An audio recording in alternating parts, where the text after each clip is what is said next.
Welcome to Destination Newry. I'm here today, this afternoon, with James McAreavey and with Anthony Russell. And just to introduce Anthony first. Anthony, you are the chairman of Old Newry Society, is that correct? I am. So what exactly is the Old Newry Society? Well, the Old Newry Society is a wonderful society. It's been in existence since 1968. And its brief all through those years has been to provide an opportunity for people to get to know the history of Newry.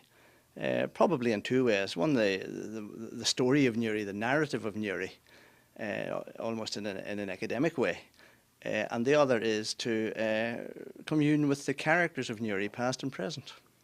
That sounds really interesting. So what does the society actually do? Does it meet regularly? Does it keep an archive?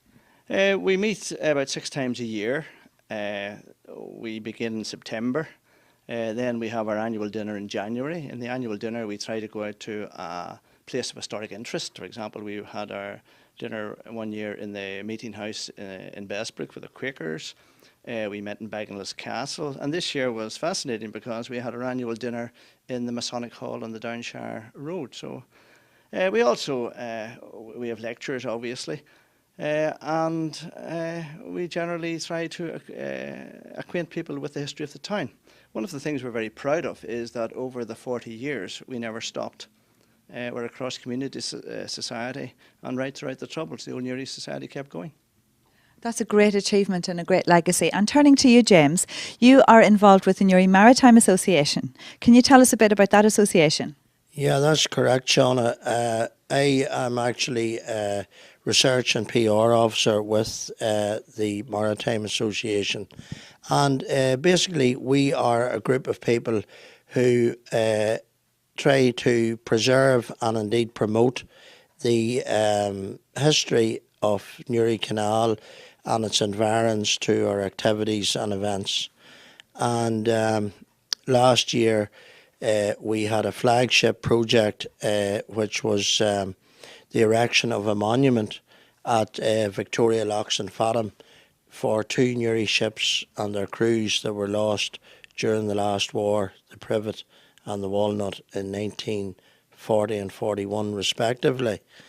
And we engage with the community in as many and diverse ways as we can. For instance, at the moment, we're actively involved with the Prince's Trust. And there's a group of young people working down at Victoria Locks in Fathom, repainting fences and getting the place tidied up.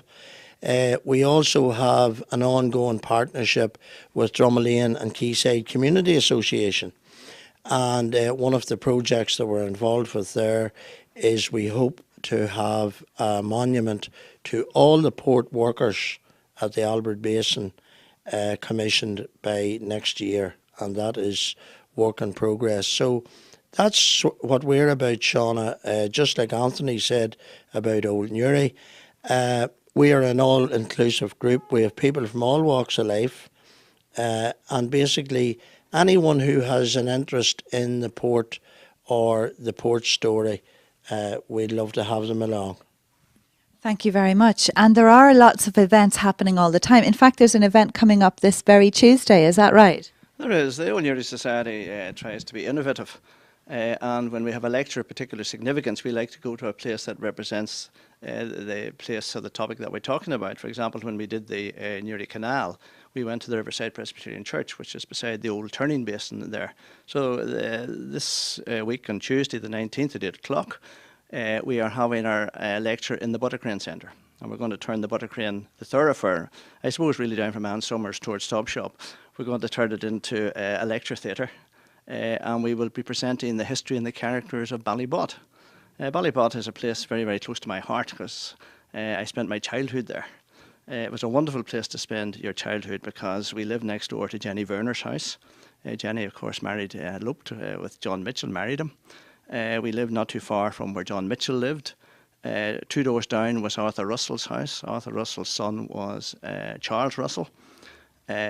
Another daughter of his was Sister Baptista, a Mercy nun, and she became very, very famous in San Francisco for her good works.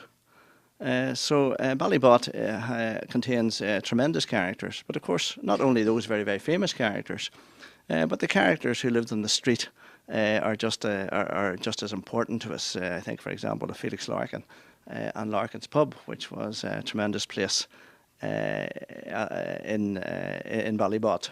It was also a place of little shops. I think of McAteers, I think of Vincent Burke's shop. I think of Con McBarron. One of the thrills of one's childhood was going along Dominic Street, and you knew Christmas was coming when Con started to put toys in the window. He was a grocer's shop, but come Christmas the toys went into the window and you knew Christmas was coming. Across from Con you had Harry Galloway. And Harry actually had a little ice cream factory just off the high walk there. And Harry started off with I suppose you call it a tricycle with the ice cream in front of him. And then he probably became a bit more prosperous because his ice cream was superb. And he got himself a van, and he was selling ice cream around the town in a van. But he was a kind man, because when we were nippers running around Dominic Street, we would call at the door, and he would hand us out all the broken wafers. So it's a wonderful place, Ballybot. That's fantastic. It sounds absolutely like it's going to be a fascinating evening. How do we get tickets, or how do we get to this event? Well, the Buttercrane has opened its back door for us. The car park is free, so you come early, I would suggest. And you give Miss Kathy Brooks, who is our treasurer, £6 English, and she will admit you to a wonderful presentation. And tell us the date and time again. It's the Tuesday the 19th of February at 8 p.m. in the Buttercrane Centre.